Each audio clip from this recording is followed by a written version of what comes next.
이게 바로 전 세계 시장에 그야말로 맛있는 에너지바가 등장한 그 역사의 시작이었어요. 안녕하세요.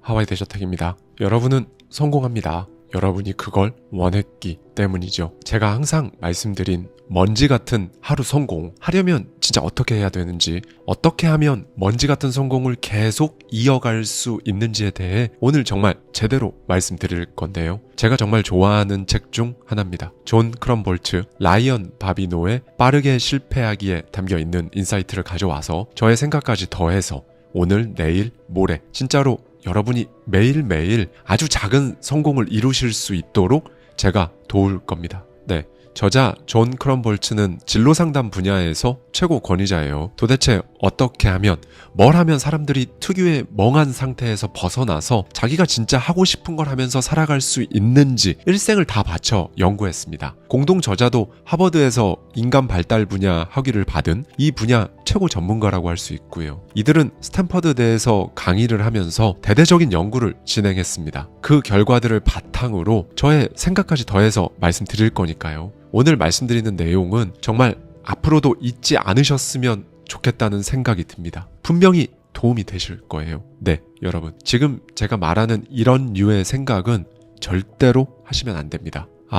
이 회사만 그만두면, 이것만 좀 해결되면, 더 좋은 데로 이사 좀 하면, 그러면 내가 좀 여유도 찾고 인생을 즐길 수 있을 거야. 네, 제가 진짜 늘 시작하는 걸 미루지 마세요 라고 말씀드리잖아요. 왜냐하면 대부분 바쁘고 준비가 덜 됐다는 이유로 그걸 시작할 수 없다고 합리화하거든요. 신기한 게 사람은 불행이 딱 찾아오면요, 현재 불만족스러운 상황에 오히려 자신의 사고를 고정시켜 버리는 경향이 있다고 저자는 지적하는데요. 방금 말씀드린 마음에 안 드는 이 직장을 그만두면, 이것만 일단 좀 해결되면, 좀 더 좋은 동네로 이사하면, 그러니까 이런 상황의 개선이 이루어진 다음에 자기 스스로에 대한 확신이 서면 그때 이제 비로소 삶의 목적을 찾고, 그러면 그때는 현재 겪고 있는 불행이 사라질 거라고 생각하는 거죠. 정말로 많은 이들이 현재 문제가 해결되지 않는 한 행복은 없다며 멍한 눈을 방치합니다. 일단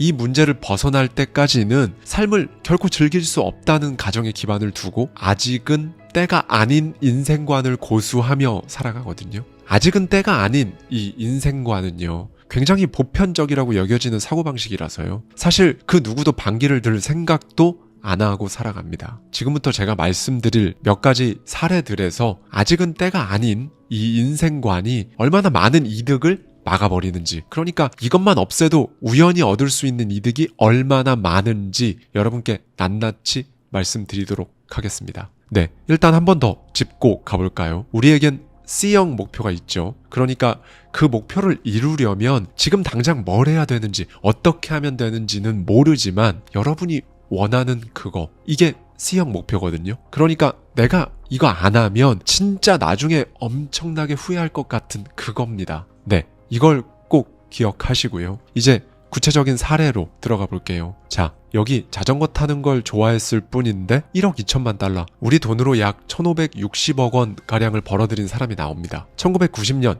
에릭슨이라는 33살의 청년이 있었어요. 그는 난방도 되지 않는 차고 안에서 강아지랑 같이 살고 있었습니다. 고정 수입은 없었고요. 그저 하루하루 살아내고 있었는데요. 이렇게 살다 보니까 내면에서 계속 부정적인 생각만 들고 불안하고 그렇잖아요. 그래서 파괴적인 내면의 독백에서 빠져나오려고 대부분의 시간을 암벽을 오르는 데 보냈습니다. 에릭슨이 진짜 유일하게 흥미를 느끼는 분야였고요. 그러다가 산악 자전거가 재밌어 보여서 곧바로 그걸 또 해버렸습니다. 당시 대부분의 산악 자전거 선수들은 체력 보강을 위해 에너지바를 주로 먹었는데요. 에릭슨도 대회에 참가하기로 마음을 먹고 그날도 어김없이 에너지바 6개를 챙겨서 산악 자전거를 타러 갔죠. 전체 거리의 3분의 1 지점에서 에릭슨은 이미 5개의 에너지바를 먹었는데요. 그리고 나서 마지막 에너지바를 딱 먹으려는 순간에 진짜 역한 느낌이 나서 자전거 타기를 중단했다고 합니다. 왜냐하면 당시 이 에너지바의 맛과 식감이 별로 좋지 않다 보니까 참고 먹기가 어려웠던 거죠. 대부분의 선수들도 맛으로 먹는 게 아니라 정말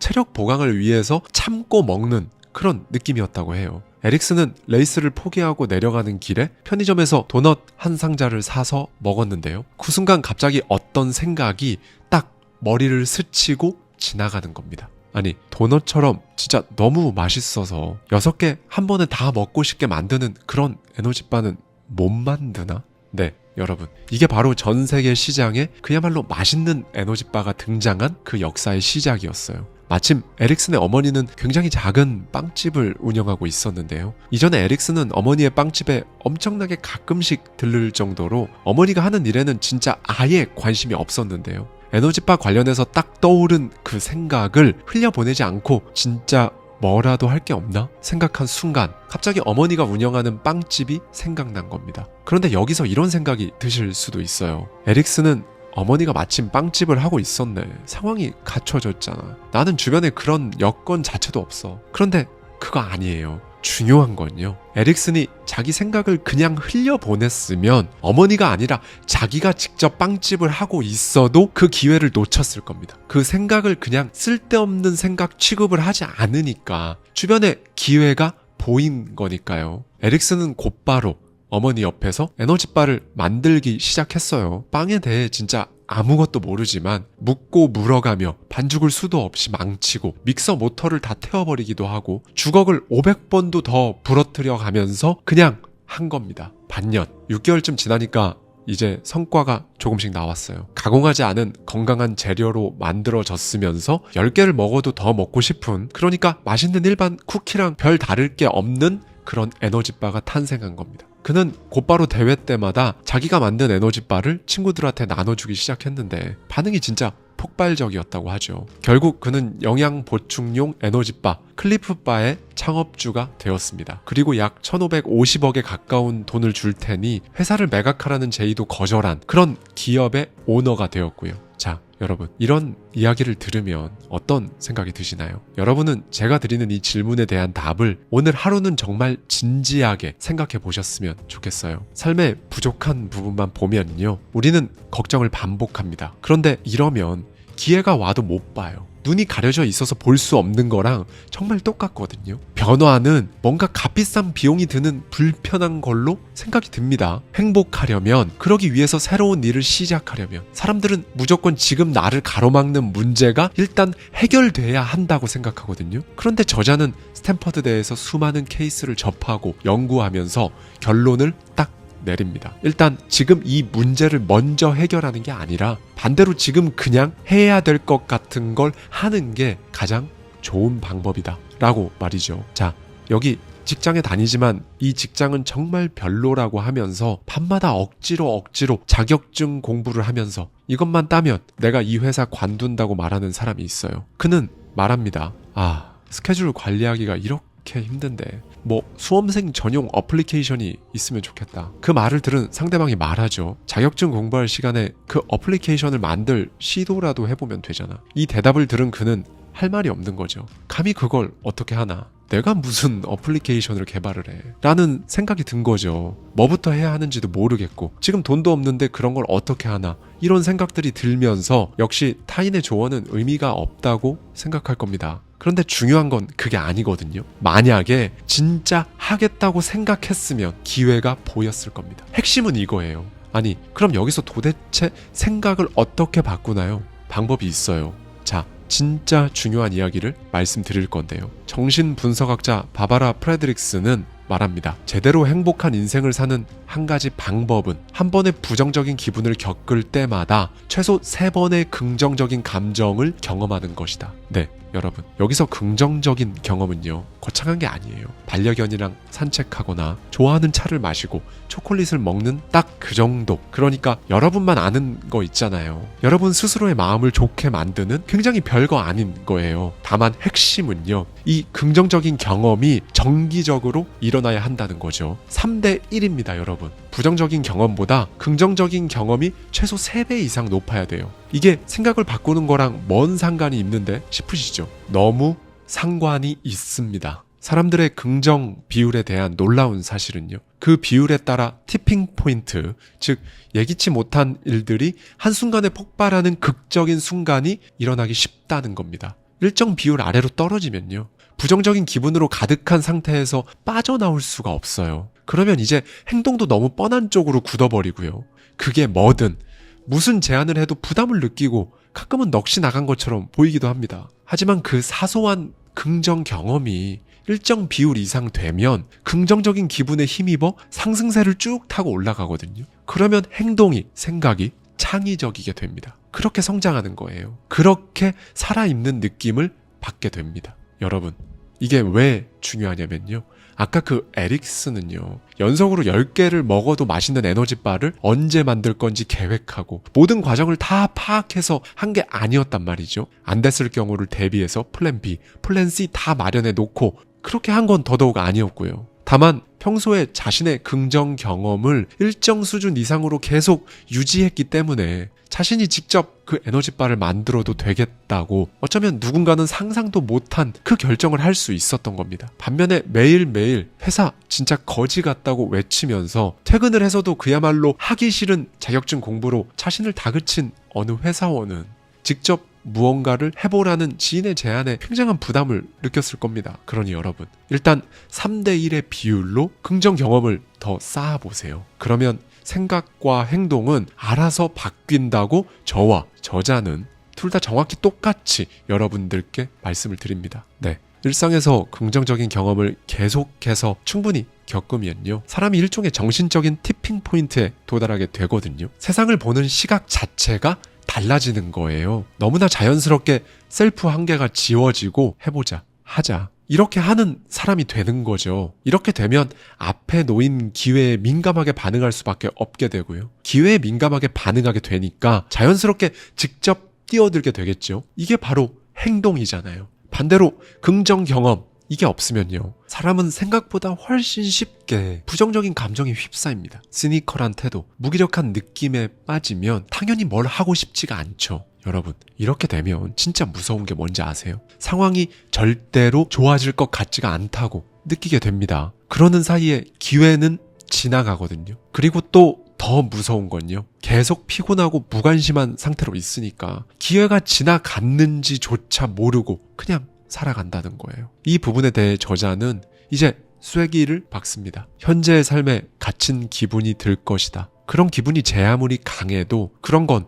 상관이 없다. 언제든 새로운 생각, 경험을 맞이할 수 있다. 당신의 삶이나 커리어가 불안정하다고, 애매하다고 느끼는가? 그렇다면 마음이 끌리는 그 무언가에 시간을 투자하라는 말이 귀에 안 들릴 거다. 이 부분에 대한 우리 연구진의 대답은 명확하다. 스트레스로 녹초가 된 상태거나 불행하다면 인생의 새로운 목적지를 찾고 싶은 기분조차 들지 않을 것이다. 하지만 늘 하던 행동을 고수하기로 결정한 이상 상황은 전혀 개선되지 않음을 명심하라. 상황이 개선될 때까지 기다리고 싶을 수 있다. 그걸 기다리다간 문제가 해결되는 듯 해도 이내 다른 문제가 나타나 삶을 더 어렵게 만든다. 그러니 해답은 단순하다. 삶을 변화시키고 싶다면 지금 당장 마음이 끌리는, 마음이 좋아지는 작은 행동을 시작하라. 네, 여러분, 저자를 찾아온 메디슨이란 여성이 있었거든요. 그녀는 로스쿨 진학을 계획 중이었는데 그게 점점 어렵게 느껴진 거예요. 그녀는 긴장한 탓에 심지어 몸도 뻣뻣하게 굳어 있었고 사실 그냥 목소리만 들어도 얼마나 지쳐 있는지 알 수 있을 정도였다고 해요. 애초에 그녀가 로스쿨 진학을 고려한 이유는요, 장래가 유망해 보였기 때문인데요. 변호사로 일하는 친척이 경제적으로 꽤 풍족하게 사는 걸 보고 부모님 또한 그녀를 막 부추겼어요. 그런데 정작 문제는요, 당사자는 이 법, 그리고 법 공부에 대한 관심이나 열정이 별로 크지 않았다는 거예요. 그냥 오로지 이거 하나, 자기가 그걸 해내서 부모님과 주변의 기대를 충족시켰다는 그들의 표정을 보는 거 딱 하나, 그거는 생각만 해도 좋긴 했는데 그게 전부였어요. 법률 업무 자체에 대해서는 진짜 완전히 끌리지가 않았던 겁니다. 다만 시험에 강한 편이니 고득점이 가능할 거라는 스스로의 예상, 그리고 뭔가 분석적인 업무가 본인의 꼼꼼한 성격에는 잘 맞을 거라는 나름의 합리적인 이유도 존재하기는 했거든요. 그런데 문제는 이상하게 공부를 시작하려고만 하면 몸은 계속 지치고 마음은 걱정만 앞서고 그런 상태가 계속 되는 겁니다. 네, 여러분, 지금 이 여성 사례를 들으니까 어떤 생각이 드셨나요? 신기한 게요, 우리가 늘상 하는 고민이랑 굉장히 비슷하잖아요. 여러분에게 소중한, 가장 가까운 사람이 원하는 그 이상을 두고 여러분 스스로가 막 온 힘을 다해 끌리지는 않지만 어떻게든 내가 내 스스로를 막 설득하는, 손바닥 앞면을 보고 그래 앞면이 맞아 라고 말하다가도 혹시 뒷면은 어떨까 하면서 뒷면을 돌려보니까 또 뒷면이 맞는 것 같은 그런 갈팡질팡의 연속이잖아요. 여기서 저자는 딱 잘라 말합니다. 우리 연구팀은 그녀의 목소리에 진실한 열정이 없다는 걸 단번에 눈치챘다. 변호사가 되는 게 얼마나 흥미로울지에 대해 말하는 목소리가 마치 마음에 들지 않는 남자와 데이트를 한 이야기를 들려주는 것 같았다. 상대에 대한 나쁜 말을 꺼리면서 그 사람이 매너는 훌륭하더라고요 라고 말하는 듯 했다. 이 점을 지적하자 그녀는 한바탕 웃었다. 전곡이 찔린 듯 내면의 표현력이 억눌린 모습을 보였다. 연구팀이 그녀에게 평소 즐겨하는 일이 뭔지 물었거든요. 그런데 그녀는 역시나 이러했습니다. 글쎄요, 요즘엔 통 재미있는 일을 못해서요. 퇴근 후 집에 오면 매일 밤마다 짜증만 나고 온라인 게임 진짜 잠깐 하는 걸 제외하면 재미없는 삶의 연속이라고 덧붙였고요. 연구팀은 그녀에게 학창시절에 단 한 번이라도 머리를 스쳐갔던 해보고 싶었던 일을 3개월 동안만 해보라고 조언을 했습니다. 그녀의 대답은 뜻밖에도 연기를 해보고 싶었어요 였고요. 연구팀이 그때 일화를 물어봤더니 사람 목소리 자체가 바뀌는 겁니다. 목소리는 상당히 높아졌고 긴장도 풀렸고 아까 몸까지 다 굳어있던 사람이 마치 딴 사람이 된 것처럼 보인 거죠. 그녀는 곧바로 영국 동호회에 가입해서 일단 한 겁니다. 그렇게 3달이 지나고 나서 그녀는 이렇게 말했다고 해요. 영국 동호회에서처럼 환호성을 지르며 즐겁게 할 수 있는 일을 직업으로 삼고 싶어요. 일반적으로 많은 사람들은 이렇게 예상하죠. 연기가 하고 싶어요 라고 말한 이 사람이 영국 동호회에 들어가고 나서 처음에는 뭐 즐겁게 연극을 하다가도 이내 이걸로는 먹고 살 수 없겠구나 라는 걸 깨닫고 다시 또 좌절하는 시나리오를 예상할 겁니다. 그런데 아닙니다. 연구팀의 연구 결과 내 진짜 삶은요, 서로 아무 상관도 없어 보이는 일련의 작은 행동들로부터 시작된다고 또 강조합니다. 메디슨은 연기, 연극, 동호회, 환호성을 지르며 즐겁게 할 수 있는 일이라는 루트를 탔고요. 특유의 긍정적인 성격과 열정적인 태도를 드러낼 수 있는, 연기와는 무관하지만 자신의 적성엔 꼭 맞는 완전히 다른 직업을 찾을 수 있었다고 하는데요. 좀비처럼 앉아있던 원래 직장, 그리고 법률 공부에서 벗어나서요, 사람들과 직접 마주하며 서비스하고 호흡하는 일을 선택한 겁니다. 여러분, 여기서 진짜 중요한 게 있습니다. 잘 들어주세요. 메디슨이 좀비처럼 앉아있던 그 직장, 거기가 또 다른 누구에게는요, 자기 적성에 꼭 맞는 일이라는 겁니다. 네, 그럼 여기서 부모님의 기대 어린 눈빛, 가족들의 기대 어린 눈빛, 이건 어떡하죠? 라고 물어보실 수 있습니다. 특히 우리나라는요, 인정 욕구가 대단하잖아요. 그래서 이 부분 또한 놓칠 수 없는 부분이죠. 누구한테 인정받으려고 애쓰지 마세요. 엄청나게 많이 말씀드려도 사실 쉽지 않다는 걸 저도 압니다. 그래서 이렇게 말씀드릴게요. 여러분, 우리는 C형 목표, 어떻게 해야 되는지는 지금 잘 모르지만 여러분이 원하는 것, 그 목표가 있다는 걸 순간순간 잊지 마세요. 여러분 주변 사람들이 여러분을 보고 감탄하는 건 여러분이 변호사가 되어서가 아닙니다. 다시 말씀드리면 여러분이 반드시 그걸 해야만 주변 사람들이 감탄하고 행복하고 만족시켜줄 수 있고 그런 게 아니라는 거예요. 초점을 그 직업에 맞추지 마세요. 포인트는요, 그게 뭐든 여러분이 성공을 하면요, 감탄은 따라옵니다. 그 루트는 어떻게 되든 상관이 없다는 거예요. 그러니 빠르게 더 자주 실패하십시오. 사실 저는 실패라는 단어를 쓰지 않거든요. 다만 오늘은 제대로 와닿게 말씀드리기 위해 이 표현을 빌려올 수밖에 없는데요. 제가 정말 좋아하는 연구 결과가 이 책에도 소개됩니다. 테드 올랜드와 데이빗 웨일런의 저서 예술과 두려움에 실린 도자기 공예 실험이에요.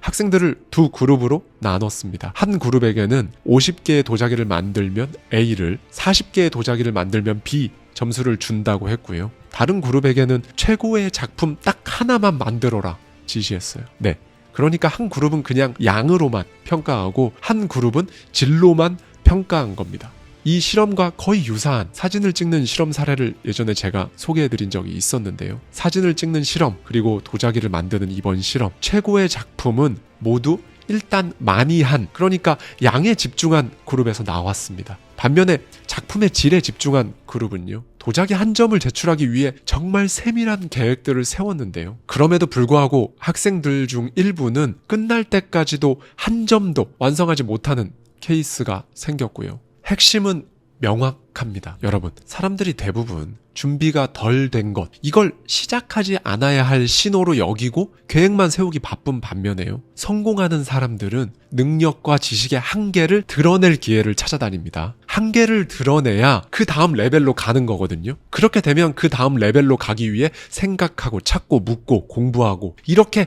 행동하면서 기회를 또 만나고 그렇게 성공에 가까워지는 거니까요. 이러면서 한계는 계속 팽창되는 겁니다. 한계가 고정되어 있는 벽이라고 생각하지 마세요. 그건 여러분이 스스로 생각해내고 스스로 믿고 있는 가짜 한계니까요. 결국 완벽하게 하기보다 새로운 걸 재빨리 배우는데 초점을 맞추는 게 중요하다는 겁니다. 그래서 저자와 저는 또 이렇게 같은 메시지를 여러분께 드리는 건데요. 생각의 방향을 바꿔서 가능한 빨리 형편없이 하세요. 네, 그냥 형편없이 하면 됩니다. 그 수많은 연기들, 예술 작품들, 천재적인 발견들 대부분은요. 수백 번의 형편없음이 만들어낸 거예요. 하워드 슐츠의 스타벅스도 마찬가지죠. 최초의 스타벅스는요. 이태리 커피숍 따라한다고 바리스타들이 나비 넥타이를 메고 오페라 음악을 흘려보내고 의자도 없고 심지어 메뉴까지 이태리어로만 되어 있었거든요. 이때 손님들 만족도는 진짜 완전 바닥이었어요. 혹평을 받았습니다. 픽사의 공동 창립자이자 회장인 에드 캔머리 형편없는 시작을 진짜 탁월하게 설명하는데요. 모든 것은 엉망인 상태에서 엉망이지 않은 상태로 가는 과정에 불과하다. 네, 그러니 여러분이 엉망일 수 있는 여유를 허락하세요. 엉망인 초안을 쓰고 두 번째 안에서 더 좋아지고 세 번째는 더 훌륭하겠죠. 어설프게 하십시오. 이렇게 한번 속으로 생각해 보시는 겁니다. 언제나 유쾌한 마음으로 내가 이걸 또 얼마나 망칠지 한번 해보자 라는 생각으로 첫 걸음을 나아가 보세요. 그게 뭐든 21일 3주만 해보십시오. 여기 체스 초보 라이언이 있습니다. 그는 직접 모임에 나가 당장 테이블에 앉고 싶었지만 망신당할지도 모른다는 생각이 항상 있었다고 해요. 그래서 일단 온라인 체스 게임 프로그램을 구해서 2달 정도 연습을 딱 했어요. 레벨 5쯤 됐을 때 이 정도면 게임에 참가해도 되겠다. 그러니까 내 실력을 좀 뽐낼 수 있겠다는 생각이 이제 든 거예요. 그때 그 모임 테이블에 앉아 첫 대결에서 라이언은 진짜 이겼어요. 어깨가 막 한껏 솟아올랐죠. 그런데 두 번째 상대가 곧바로 그 기세를 꺾어버렸어요. 상대는 심지어 체스판을 제대로 쳐다보지도 않으면서 단번에 말을 척 내려놓으면서 체스를 뒀는데 이 사람한테 진 거예요. 금세 패하고만 라이언은 슬금슬금 자리를 빠져나와서 그냥 집으로 돌아왔습니다. 그는 더 이상 참여할 용기가 나지 않아서 매일 체스 영상을 보는 게 삶의 유일한 낙이었는데도 불구하고 난 체스를 그렇게 좋아하지 않는다 라고 단정지어 버렸습니다. 네, 여러분, 이 라이언은요, 초보자가 아니라 전문가처럼 보이길 바랬잖아요. 그런데 그게 아니라 처음부터 그가 그냥 최대한 많은 게임에 참여해봐야겠다 라고 했으면 어땠을까요? 네, 상황은 완전히 달라졌을 겁니다. 그렇게 했으면 체스판을 대충 보면서도 말을 척척 내려놓으면서도 이기는 그 사람이 라이언 본인이 될 수도 있었을 거예요. 그렇죠? 그러니 여러분, 정말 뭐든요, 당당한 초보자가 되십시오. 이 형편없음에 대한 두려움은요, 진짜 다양한 모습으로 변장해서 나타나거든요. 게으름, 질투, 주의력 결핍, 우유부단함, 의심. 사람들은 원래 자기 스스로를 의심하면요, 잘하는 것만 하려고 듭니다. 그래서 변화가 없는 거예요. 애초에 그냥 초보자 포지션으로 일단 빨리 배운다라는 생각으로 했을 때 선택 가능한 행동은, 가능성은요, 사실 정말 무궁무진하게 많습니다. 무엇보다 이런 여러분을 아무도 무시하지 않는다는 걸 꼭 아셨으면 좋겠어요. 초급자 시절에 자존심 상하는 걸 또 견디지 못하는 분들도 계실 텐데요. 사람들은요, 우리가 생각하는 것보다 다른 사람 인생에 별 관심이 없습니다. 그리고 또 생각보다 사람들은요, 모르는 걸 질문하는 사람을 무시하지 않아요. 거기에 더해서 뭔가를 하면서 부단히 가는 사람을 무시를 잘 못하죠. 왜요? 대부분 그렇게 못하니까요. 여러분이 그 사람이 되십시오. 창피한 거? 그런 거 없어요. 형편없이 그냥 했을 때 여러분이 어떤 사람이 되는지 그 과정을, 그리고 결과를 느껴보시기를 진심으로 바라며 오늘 영상 마치겠습니다. 다음 영상에서는 소위 당당한 초보자로 살아갈 때 얼마나 큰 성공을 할 수 있는지, 그게 진짜 가능한지 자세히 말씀드리도록 할게요. 감사합니다. 지금까지 하와이 대저택이었습니다. 변하고 싶은데, 인생 바꾸고 싶은데, 다른 삶을 살고 싶은데, 부자가 되고 싶은데, 성공한 사람들, 동기부여 강사, 교수, 정말 훌륭한 사람들의 얘기를 엄청나게 들어도 뭔가 본질을 모르겠다, 이게 해소되지 않는 그런 느낌이 많이 드셨을 거예요. 한 발 한 발 나아가시는 데 있어서 이 클래스가 조금이라도 도움이 되셨다면 저는 더 바랄 게 없습니다. 더 많은 이야기가 궁금하시다면 더 마인드 홈페이지에 제 강의를 참고해 주세요. 자세한 내용은 이 영상 고정 댓글 링크로 만나보실 수 있습니다.